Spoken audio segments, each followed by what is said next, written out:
analista convidado de hoje, o Cristiano Noronha, que é cientista político, vice-presidente da Arco Advice, que é uma das principais empresas aí de inteligência e análise política da América Latina. Muito bem-vindo aqui na CNN Brasil. Um bom dia para você.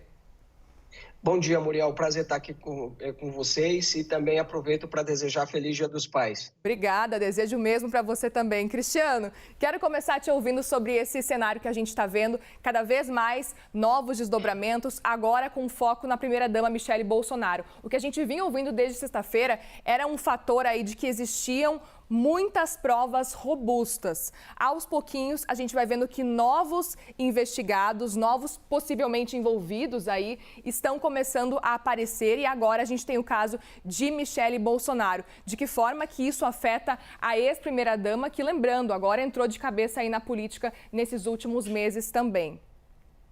Olha, Muriel, preciso fazer um retrospecto aí ao longo do ano, né? Porque desde que o ex-presidente Jair Bolsonaro deixou o governo, ele vem passando por um processo intenso aí de desgaste.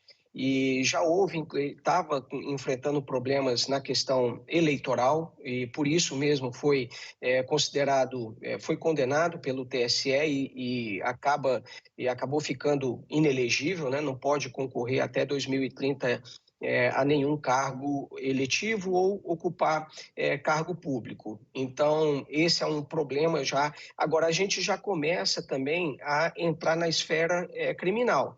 E aí, por conta desse tipo de processo, que tramita também no Supremo Tribunal Federal, por conta de todos os acontecimentos envolvendo quando ele era quando ele era presidente da República, né?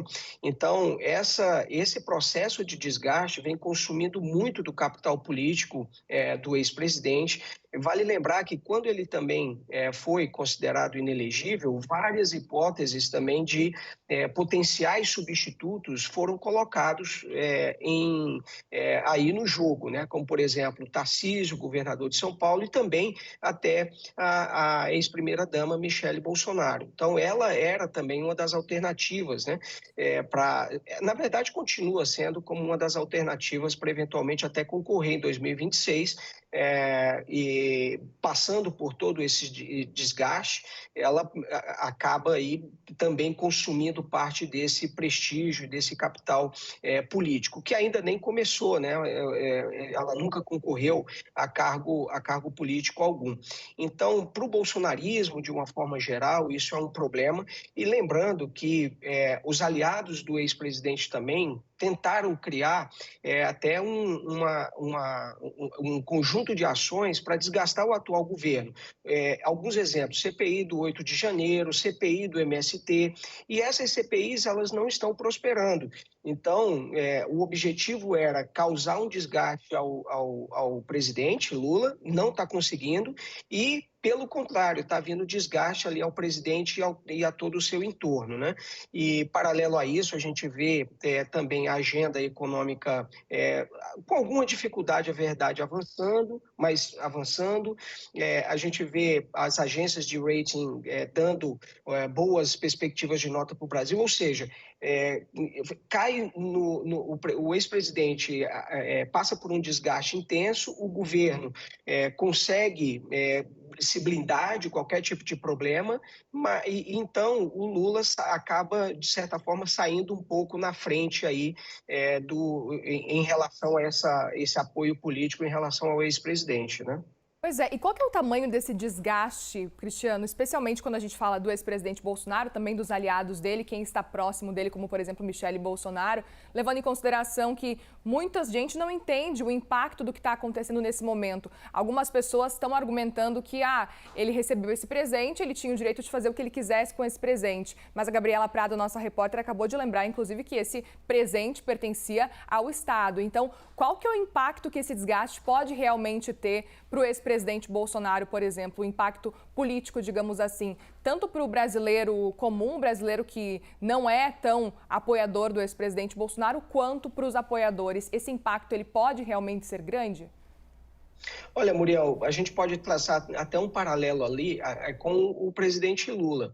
O presidente Lula passou por um desgaste intenso, mas junto à sua base, ninguém nunca acreditou nas denúncias que aconteceram envolvendo o PT, envolvendo o ex-presidente, atual presidente, né? Então, toda a operação da Lava Jato, falava-se que isso era uma questão de perseguição política. O que a gente vê agora? Também essa mesma direção, né? Então, os apoiadores mais radicais, aqueles mais fiéis ao presidente, considera isso uma perseguição, considera isso de certa forma, uma pressão, uma disputa política que tenta desgastar o ex-presidente. Então, não acredita. Agora, existe um eleitorado, que é o eleitor de centro, que ele abandonou o Lula, tanto é que, por conta de todo o escândalo da Lava Jato, acabaram apoiando o presidente Lula, o ex-presidente Jair Bolsonaro, né? E esse eleitorado de centro, ele é de centro, já que ele não tem uma fidelidade, vamos dizer assim, cega a nenhum dos candidatos, isso é o swing vote. Então, o que faz aí com que o ex-presidente Jair Bolsonaro perca muito voto nesse eleitorado de centro, que isso aí desgasta muito o prestígio do ex-presidente, também de algumas pessoas mais próximas a ele. Cristiano, peço que você continue com a gente, temos outros assuntos e para explorar também, tempo ainda suficiente para explorar, por exemplo, mais esse tema aí dessa operação que começou na semana passada. A gente vai conversar ainda mais um pouquinho nessa edição do Live. Obrigada por enquanto.